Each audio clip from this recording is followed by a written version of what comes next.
তোর কাক মারছ মই মারছ তুই মারছ কাক তুই মারছ মো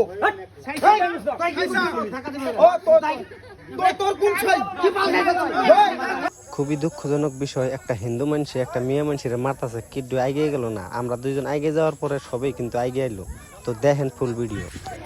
তুই কোন ছাই দিছিস না তুই কোন ছাই দিছিস গাড়ি হিল হইছি ভয় লয় না তুই মদ খাই কিনা খাল লাগত দম দিছা এলো তুই যদি গেছা এত ছাই দিছিস যাবা লাগে তুই কাক দম এই যে শাড়ির পাশে যে কেদা দেখতেছেন, এটা হলো মেয়ে মানুষ, আর এই যে হাফ প্যান্ট কিনতে সেন্ট্রাল গঞ্জি গায়ে দেয়, এটা হলো হিন্দু মানুষ।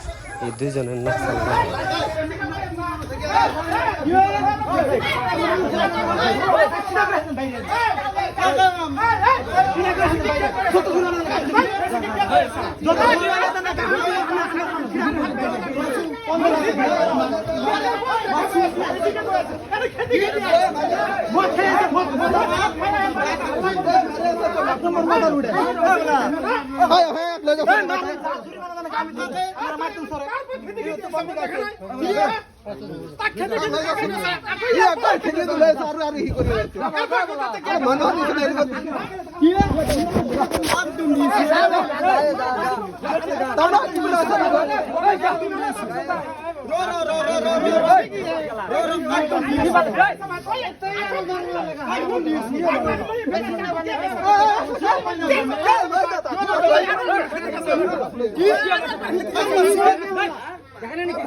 তোর কোন ছাই কি পাল